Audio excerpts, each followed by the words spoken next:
Boa tarde, boa noite, bom dia. Vamos aqui para mais uma videoaula, agora do capítulo 11. Dá para ver aí? Bom, nesse capítulo 11, aprimorando a tomada de decisão e a gestão do conhecimento. Então, também vai ter dois vídeos, né, duas videoaulas.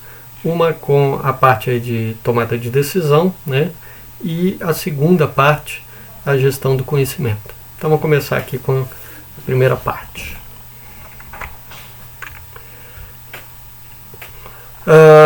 Tem um caso de estudo, né, bem no início do capítulo 11, que é do beisebol, orientado por dados, né? A gente vai ver aqui. Mas a gente vai ver o que na tomada de decisão, né? Os sistemas de informação, né? Porque os sistemas de informação, como a gente já viu ao longo de todo o curso, eles ajudam centralmente no que? Na tomada de decisão. A gente viu isso logo aí no capítulo 1, 2, né? Só que a gente ainda não conhecia tudo que tem dentro de um sistema de informação, as tecnologias de informação, a organização da empresa, um monte de outras coisas. Então, agora, tendo já essa visão geral, a gente vai retomar algumas coisas que a gente já viu, né, sobre exatamente tomada de decisão. Vocês vão lembrar aqui aquele processo de resolver problemas. Tomar decisão, no fundo, é o que? Resolver problemas. Então, certas partes aqui vão lembrar aquele capítulo, que eu já não lembro qual que era de como enfrentar os problemas, né? Como conseguir soluções e depois escolher elas, né? Tomar decisão. No fundo é isso, tá? Bom, então vamos ver os tipos de decisão, processo de tomada de decisão, qualidade, né, nessa tomada de decisão e os suportes. Aí o sistema de informação vai ajudar. O estudo de caso do final a gente não vai ver, né, mas pelo menos vamos olhar o que trata o assunto, tá? Então vamos começar aqui pelo estudo de caso lá do início do capítulo 11, bem na página 362, né? Se chama Moneyball, beisebol orientado por dados. Vocês viram lá que tinha o Giants, né? Lá aquele exemplo lá do início, né? Agora vamos ter um outro exemplo, tá? É muito interessante porque também vocês vão notar como o sistema de informação ajuda nessa tomada de decisão. Vamos lá. Em 23 de setembro de 2011, ou seja, faz um bom tempo, quase 20 anos, né? O filme O Homem que Mudou o Jogo, ou Moneyball, né? Por isso que o título aqui é Moneyball. Esse filme estreou em todos os cinemas dos Estados Unidos, estrelado por Brad Pitt como Billy Beane, o gerente geral iconoclasta do Oakland Athletics. Oakland Athletics é o nome do time de beisebol, né? O filme foi baseado no livro mais vendido de Michael Lewis, que descreveu como Beane levou o azarão A's, né, Oakland Athletics, né, os A's, como um dos menores orçamentos da liga principal, né, Major League, de beisebol dos Estados Unidos, a ganhar 103 jogos em 2002. 103 jogos. Eu não conheço bem beisebol, deve ser algum número muito bom, né? Sob a tutela desse gerente, né, o Billy Beane, os A's, né, Oakland Athletics, participou das eliminatórias 5 vezes nas 8 temporadas seguintes. No começo da temporada de beisebol de 2002, o time mais rico era o New York Yankees, com uma folha de pagamento que valia, na época, 126 milhões de dólares. Bastante, né? O Oakland A's e o Tampa Bay Devil Rays, dois times, né? Tinham cada time, uma folha de pagamento de cerca de 41 milhões. Então, o mais caro era 126 e esses dois eram 141 milhões de dólares. Eram os mais pobres. Essas disparidades significavam que apenas as equipes mais ricas podiam pagar pelos melhores jogadores. Algo parecido que ocorre com o futebol, né? Os maiores times têm mais grana, né? Flamengo, sei lá, outros, e eles ficam com os melhores jogadores, e é claro, eles sempre ganham, né? Mesmo que não ganhem sempre, mas estão sempre no topo, né? A mesma coisa ocorre aqui, né? essa disparidade, um time com poucos recursos financeiros, como os A's, né, Oakland A's, só poderia pagar por aqueles que haviam sido rejeitados pelos melhores times, e portanto a derrota era praticamente certa, né, ou a chance era muito menor, né? Isto é, até que Billy Beane e o Moneyball entraram em cena. Vamos ver como é que funcionou isso. Como o Beane fez isso? Ele examinou os dados atentamente.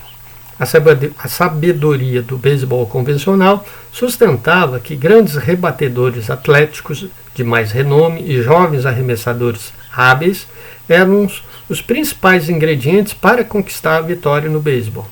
Beane e seu assistente geral Paul DePosta, não sei como é que lê, mas deve ser isso.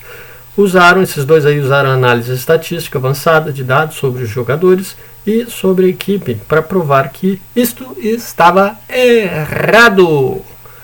Bom, vamos ver como. As métricas vigentes para a previsão de vitórias, perdas e desempenho de jogadores, como médias de rebatidas, corridas impulsionadas e bases roubadas, tudo coisa de beisebol. Vocês já jogaram? Eu nunca joguei, não sei como é que é. Eram o quê? Vestígio dos primeiros anos de estatística disponíveis no beisebol naquela época, antes dos anos 2000, né? Olheiros do beisebol usavam essas métricas, bem como a intuição, para aumentar o número de talentos em suas equipes, né? Os olheiros ficam olhando lá para ver quais são os bons jogadores, né? Beane e DePosta, esse Paul, né, descobriram que um conjunto diferente de métricas, ou seja, a percentagem de tempo que um rebatedor ficava na base ou forçando os opositores a realizar um grande número de arremessos, previa com mais eficácia a chance do time ganhar um jogo. Descobriu outras métricas só. Então, Beane procurou os jogadores disponíveis que se encaixavam nesse perfil, incluindo aqueles que forçavam muitas caminhadas, né, e que tinham sido ignorados ou rejeitados pelas equipes abastadas. Ele não só se importava se um jogador estivesse acima do peso, ou se já não estivesse mais no auge, né, fosse mais velho, por exemplo, né, ele só focava os números. Beane foi capaz de formar uma equipe consistentemente vencedora, utilizando análises avançadas para obter percepções sobre o valor e a contribuição de cada jogador para o sucesso da equipe, coisa que outras equipes mais ricas haviam ignorado. Foi essa a coisa que eles, né, que esse Beane e o Paul lá, não sei, DePosta, fizeram. Bom, Beane e a sua abordagem orientada pelos dados de beisebol tiveram um impacto sísmico, um terremoto, né, sísmico no jogo. Depois de observar o sucesso fenomenal do time A's, né, o Oakland A's, em 2002, o Boston Red Sox utilizou os talentos do estatístico de beisebol Bill James e adotou a mesma estratégia de Beane, apenas com mais dinheiro. 2 anos mais tarde, eles ganharam o World Series, a Série Mundial. Bom, o Brasil não participa, eu tenho certeza disso, né? O Brasil tem time de beisebol nacional? Sei lá. Bom, embora muitos especialistas continuem acreditando que os métodos tradicionais de avaliação de jogador, juntamente com a intuição, o dinheiro e a sorte, ainda sejam os principais ingredientes de equipes vitoriosas, o beisebol e outras modalidades esportivas profissionais agora utilizam a análise em profundidade para tomar decisões sobre quase todos os aspectos do jogo. O beisebol, futebol.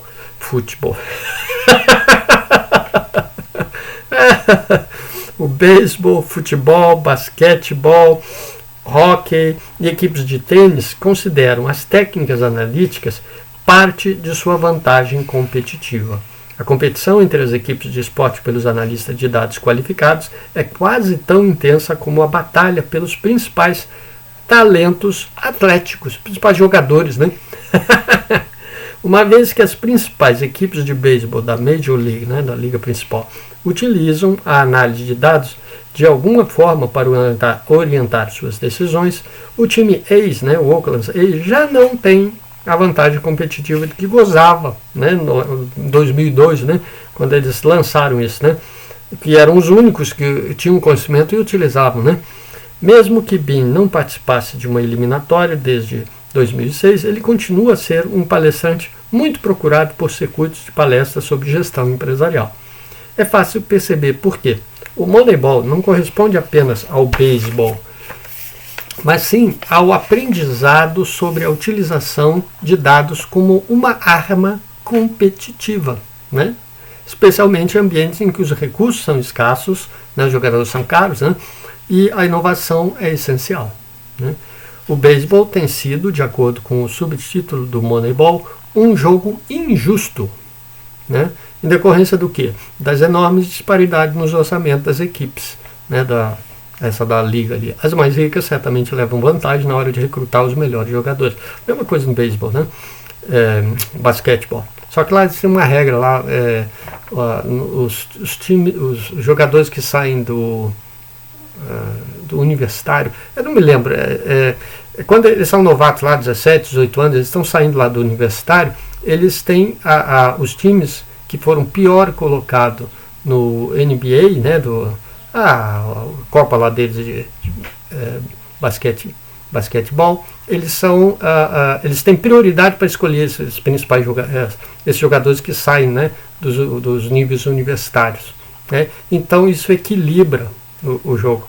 No beisebol, não sei lá, talvez não exista isso. Bom, eu não sei, não conheço, né? Não importa. Bom, aí ele é injusto, não sei o que, na hora de recrutar, mas usando análises avançadas para orientar as decisões sobre quais jogadores recrutaram e cultivar, Billy Beane foi capaz de transformar o azarão Oakland Athletics, ou Oakland A's, né, em uma equipe vencedora. O beisebol, nos Estados Unidos, com certeza, é um negócio, e este caso de abertura tem lições importantes para outros negócios também, né? Você pode ser mais eficiente e competitivo se, como no Moneyball, souber usar os dados para direcionar suas decisões. É o que a gente vai ver aqui, né? Então vamos seguir aqui. Aqui é o resumo que o Paulo Afonso, né, os slides aqui ele fez. Então tem New York Yankees, que tem a maior folha de pagamento, os Oakland e o outro lá, 42, né? Aí, é o jogo injusto, né, que o pessoal fala aqui, né? Graças ao trabalho, então conseguiu um monte de vitórias, blá blá blá. Usar. Qual que é a diferença, né? Vamos lá. Como é que eles fizeram isso? Usando os dados, né, as métricas dos dados de uma maneira diferente. Essa era convencional, né? Os atléticos, né, que eram mais novos, né, mais hábeis, né? Então esses com certeza eram os mais caros, né? E usando essas métricas, né, diferentes, porque isso foi na ação do Beane, né? Olha lá. Se ele tivesse acima do peso, com certeza ele seria mais barato. Ou fosse mais velho, também mais barato, tá? E aí ele conseguiu montar um time, né? Tá aí no filme, para quem quiser ver aí, lá mostra direitinho. Deve ser fácil baixar aí na internet. Vamos lá. Qual que é então a contribuição do sistema de informação, melhoria da tomada de decisão? Mas o que isso significa? Significa que a empresa está mais apta a tomar decisões melhores, né? Mas como, né? Então, vamos lá, o Oakland, como é que ele fez? Tá lá, não. Exemplo, o Oakland, não, o Oakland já foi, né? A gente já viu lá. Isso. Bom, desde que eles criaram isso, os outros copiaram, né? As outras equipes de beisebol copiaram e já não tem mais a vantagem, né? Então, há poucos anos, equilibrou de novo. Bom, vamos lá. Valor monetário do aperfeiçoamento da tomada de decisão, né? Fábrica norte-americana com faturamento de 280 milhões e 140 funcionários, olha lá. Se a gente for ver lá as tomadas, os exemplos de tomada de decisão, ó, gerente de conta, gerente do call center, gerente do estoque, né? Várias áreas aí dentro da empresa, gerente de fábrica, né? Número de decisões, ó, aqui, ó. Ó, em estoque, um montão. Gerente de fábrica, né? Programar a produção para atender os pedidos. Ó. Local, mão de obra por completa, também sem. Identificar ofertas competitivas dos principais fornecedores, ó, sênior, é só uma decisão anual, né? Existe aí, no caso, uma constância, né, do fornecedor ali, então não se toma muitas decisões a respeito disso.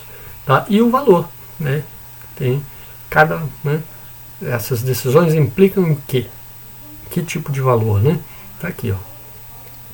Então, é muito importante, né? Se essas decisões não forem as boas, aquele valor ali pode aumentar, né? E aí, faturamento, o lucro, né? Faturamento menos os gastos, vão ser menores.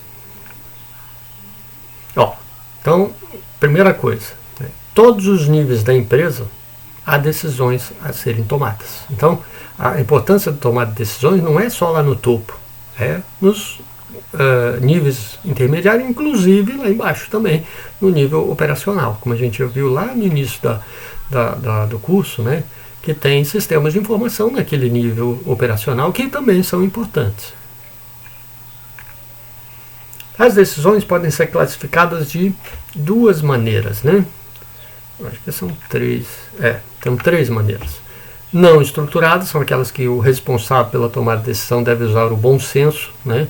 Sua capacidade de avaliação, sua perspicácia, né? Qual que é a característica dessas não estruturadas? Elas são diferentes sempre, inusitadas, né? Nunca são previsíveis, imprevisíveis, né? E, claro, não rotineiras, né? Portanto, não há procedimentos de como seguir elas, como fazer elas. Cada caso vai ser um caso novo, né? As estruturadas é exatamente o oposto, né? As decisões nesse caso são repetitivas, então existe um longo histórico que você pode seguir, ver as melhores decisões são, né? E aí você pode, inclusive, fazer uma estatística, né? Elas são rotineiras, né? Então, o que acaba ocorrendo? Elas envolvem essas decisões, procedimentos, né, pré-definidos, né? E que em geral não são novas. São raras as decisões que são realmente novas nessas decisões estruturadas. E que ocorre também muito, né, as semi-estruturadas. Se vocês olharem bem, ó, as não estruturadas, em geral, são aquelas de alto nível, lá do nível sênior, né? Você lembra daquele triângulo? O nível sênior estava lá. O médio seria o semi-estruturado, porque tem muitas coisas que se repetem, mas outras não, né? E as estruturadas é o nível operacional, é onde ocorre, em geral, né, decisões que, em geral, são repetitivas ou que sempre seguem o mesmo padrão, né? Então, nesse sentido, já são pré-definidas. Mais baixo, aí o que eu acabei de falar, né? Enquanto que as não estruturadas são mais comuns nos níveis altos. Por quê? Acabei de explicar. Mas vamos ver aqui o que o Paulo Afonso botou aqui no resumo dos slides. Porque, como já vimos, níveis gerenciais mais altos lidam com problemas novos, para quais não há procedimento pré-definido, para chegar à solução, blá, blá, blá, blá, blá, a gente já repetiu. Tá lá, esse é o desenho, né? Então lá, gerência sênior, então no topo, tá? Decidir a entrada ou saída nos mercados. Quer dizer, isso é uma decisão, né? Vou entrar, não vou entrar. Vou vender lá em Jaci, ou não vou vender em Jaci, né? Os mercados, né? Provar o orçamento de capital, outra que, né, cada vez vai ser diferente. Decidir as metas de longo prazo, a mesma coisa. Então esse tipo de decisão que é característico, né, no nível sênior, né? A semi-estruturada, evidentemente, é no nível médio, né, que algumas coisas são estruturadas, outras não, né? Formular um plano de marketing, mas você já fez isso antes, então você pode, digamos, seguir algum padrão, né? Desenvolver um orçamento departamental, mesma coisa. Projetar um novo site corporativo, a não ser que você esteja criando pela primeira vez um site, né? Que eu duvido, né? Isso já tem tempo, talvez lá na década de 90, né? No início dos anos 2000, agora nenhuma empresa deixa de ter site, então já é uma coisa repetida que a empresa já deve ter feito várias vezes, né? E, por fim, no nível gerencial operacional, né, Então temos o tipo de decisão: determinar a elegibilidade de horas extras, repor o estoque. Isso aí já foi feito 500 vezes, já deve ter um padrão, já está pré-definido. Você, se mudar, vai mudar poucos detalhes, né? Conceder créditos a clientes, então só talvez alguma decisão maior, né, de valor e tal, seja lá para cima, né? Mas como? Tudo já está pré-definido. Determinar ofertas especiais aos clientes, também o histórico, né? Já fiz várias vezes, que muda dessa vez e tal. Então, os tipos de tomada de decisão são esses, né? Em relação aos níveis hierárquicos da gerência. Aqui, ó, que bonitinho, gostei ter notícias, né? Relatórios, saber do que está acontecendo no país, né? O dólar aumentou, diminuiu, a pandemia. Então são um monte de outras coisas aí que envolvem aí, né, o ambiente externo da empresa ou da organização. Pode haver da observação de que os números de atendimentos estão em declínio, além de relatórios. Os relatórios são muito importantes. Observem bem que para a tomada de decisão, esses relatórios, você lembra que o sistema de informação nesses 3 níveis, né? O SPT no nível operacional, o SIG no nível gerencial médio, né? E os SD,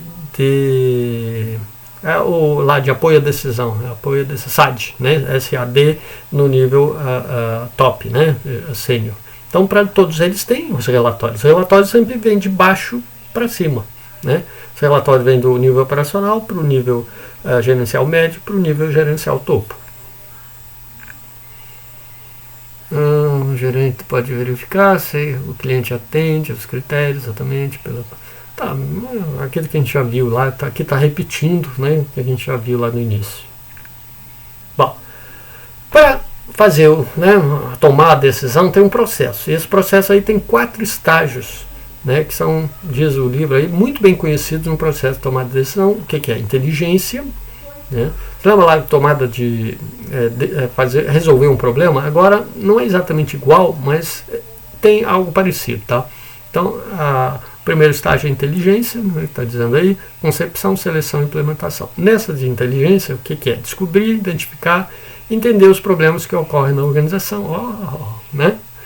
E você lembra lá daqueles casos que a gente viu lá não me lembro se era no capítulo 2, no capítulo 3, né? Que eu acho que o Paulo Afonso botou uma brincadeira, né, num estudante de iniciação científica querendo levar as pessoas de um lado do rio para o outro, e aí levantando possíveis soluções, as mais absurdas, né, como por exemplo passar por um balão ou uma catapulta, né, mandando as pessoas catapulta e fazendo, né, o acompanhamento, digamos, científico, né, que era absurdo, né. Aqui, por isso, o nome que tem o primeiro estágio, exatamente, inteligência, né, que naquele caso que o Paulo Afonso falou do aluno, né, de iniciação científica, não tinha, né, exatamente a falta de inteligência o que faltava no caso, né. Então, o primeiro passo é a inteligência, entender o problema que ocorre na organização. Porque existe um problema, onde que ele está causando efeito, etc., né. O relato tem que se identificar ele, tem que se descrever ele, tem que ver se ele é sério ou não é, né? Pode ser um problema, mas não causa impacto, por exemplo, né? E por aí vai. Coordenador de estágio na UFG. O Paulo Afonso, tá? Ele foi professor exatamente da Universidade Federal de Goiás. Então ele está falando desse relato de lá, com certeza. Né? Tomar decisão, concepção. Concepção do quê? Da decisão, né? Envolve a identificação e investigação das possíveis soluções, né, para o problema, né? Então, quais são as possíveis soluções, como eles seriam, tem que investigar, né, aquele custo-benefício, não sei se você lembra, né? E depois a seleção, que é escolher qual das decisões, né? Qual das alternativas de solução. A implementação, então, consiste a realizar a decisão, né, e fazê-la funcionar, né? Tem que monitorar, tem que verificar se está sendo realizada, né, e tendo os efeitos que eram previstos, né, tem que acompanhar, né? Quando a solução não funciona, é igualzinho lá que a gente tinha visto, né? Voltas aos estágios anteriores.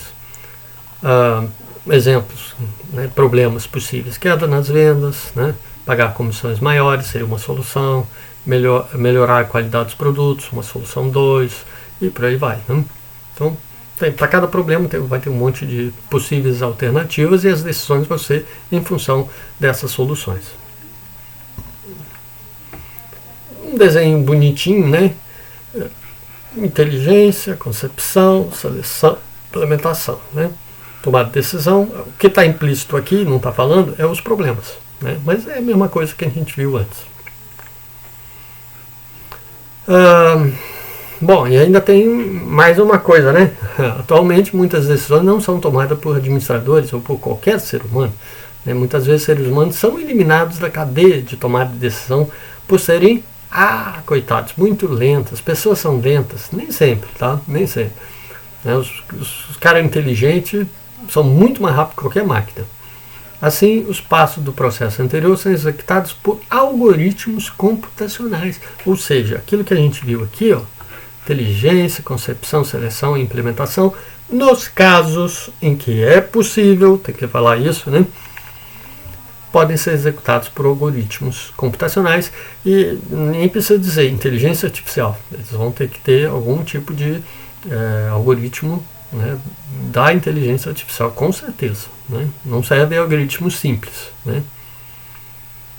Bom, e é óbvio, tem que tomar muito cuidado, né?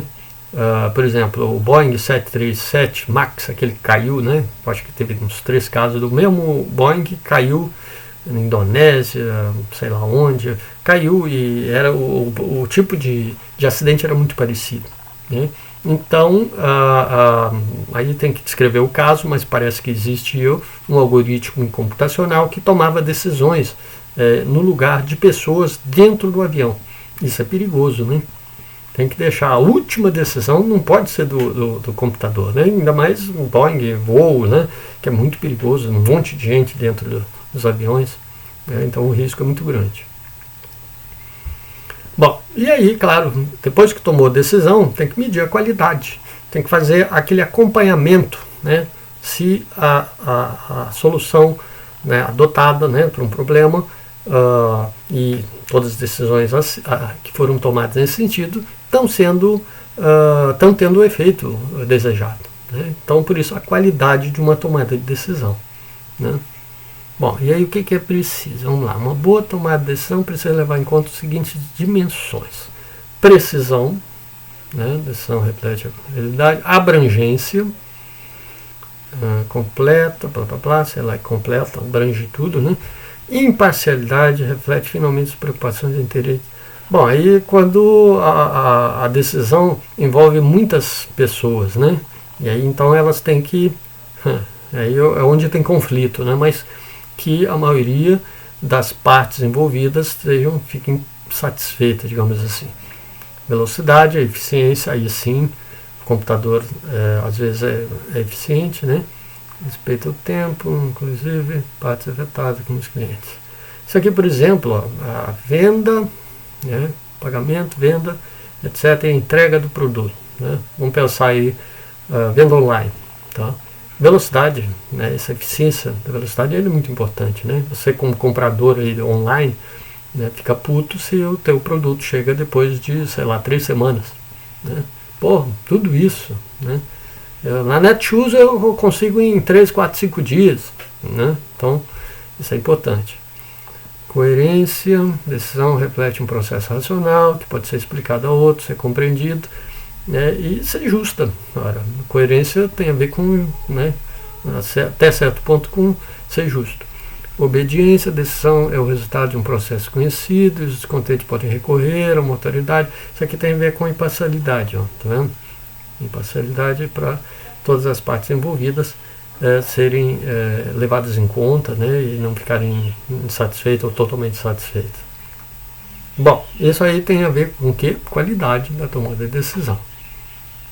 Ferramentas, né? O livro aí tem mais ferramentas do que está mostrado aqui, o capítulo 11, mas o Paulo resolveu botar só 2, que é relatório de produção e tabelas dinâmicas.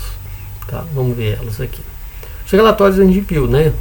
Os relatórios são essenciais para a tomada de decisão.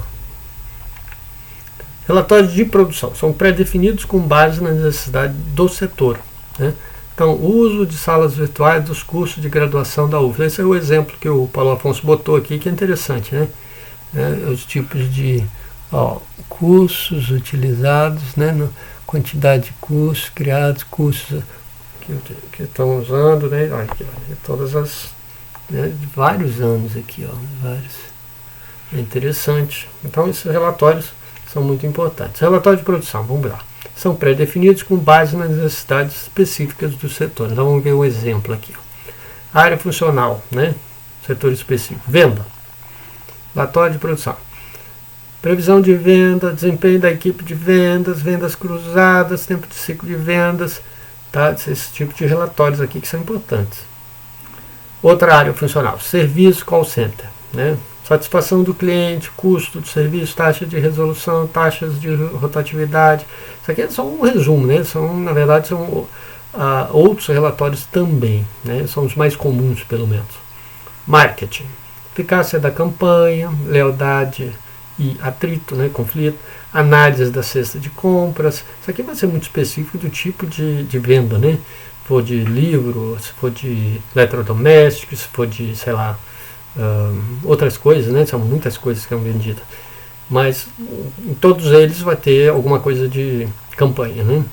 Então, um monte de relatórios aí ligados ao marketing.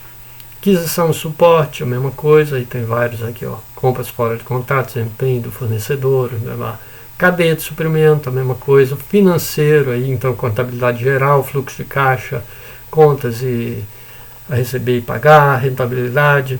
Recursos humanos, a mesma coisa, a produtividade e o desempenho dos funcionários, né? Demografia, retenção, tudo aí são relatórios ligados às pessoas que trabalham na empresa, os recursos humanos, né? Então, a partir desses relatórios se tomam decisões. Muitos deles aqui, claro, não todos, eles partem já lá do nível gerencial operacional, tá? E aí depois para os médios, para só então chegar a um relatório geral, digamos, do marketing ou do financeiro, né? Bom, outro tipo de ferramenta são as tabelas dinâmicas, né? Usuários podem introduzir parâmetros para filtrar os dados de um relatório. Essas aqui, essa tabela dinâmica, a gente já pode observar, elas já são de nível gerencial para o sênior, né? Para o topo. Como eu, gerente do Starbucks, gostaria de saber em qual período do dia meus clientes compram mais café. Tá? É um tipo de relatório que ele é muito particular, por isso eles chamam de tabela dinâmica, né? Com uma tabela dinâmica, você poderia descobrir que a maioria dos clientes no leste dos Estados Unidos compram café no período da manhã, enquanto que os clientes do noroeste dos Estados Unidos compram café durante todo o dia, né? Esse tipo de resultado, né, que pode ser lido de uma tabela dinâmica, de um relatório com tabela dinâmica. Vocês podem observar, podem notar que como isso é importante, porque a tomada de decisão vai ser em função desses dados filtrados, né? Um outro exemplo, você pode tomar a decisão com tabela. Ele está no livro, 1116. Uma tabela dinâmica avalia a distribuição regional dos clientes e a origem da publicidade. Aí dá para fazer, nossa, isso aqui é com Excel, né? Deixa eu ver. É com Excel mesmo, exatamente. Interessante. Bom, estudo de caso, tabela com dados de infração de trânsito no Distrito Federal. Observe que a gente pensou sempre dentro de uma empresa, né? De uma organização, digamos, empresarial, mas pode ser também uma tabela dinâmica sobre as infrações de trânsito. Então, o Detran pode usar uma tabela dinâmica para avaliar, por exemplo, as infrações de trânsito e tomar decisão em relação a isso, né? Onde multar, onde colocar mais policiais, por exemplo, né? E para quem gosta aí de sistemas de informação, então criar relatórios com essas tabelas dinâmicas, tem um tutorial no Google, né? Esse aqui, ó. Só clicar aqui que vocês podem entrar. Bom, aqui, né, quais as questões que seriam possíveis de obter com essa tabela, né? Quase relatórios, né? Que poderiam sobre o horário do dia que ocorre mais infrações, em que menos infrações, o tipo de infração mais comum, qual o tipo de infração durante todo o dia, não só em algum horário, né? De madrugada, né? De meia-noite às 6, excesso de velocidade, né? Porque é quando o pessoal aproveita, né? Proposição de infrações do tipo dirigir manuseando o celular, também dá para, né? Seria uma série de dados que os relatórios com essas tabelas dinâmicas poderiam gerar, né? É isso. Então, nessa primeira parte aí do capítulo 11, né, eu vou fazer a segunda parte aí da videoaula do capítulo 11 depois. Beleza? Então, fechamos por aqui. Essa aula foi curtinha, bom, né? Já faço a segunda videoaula.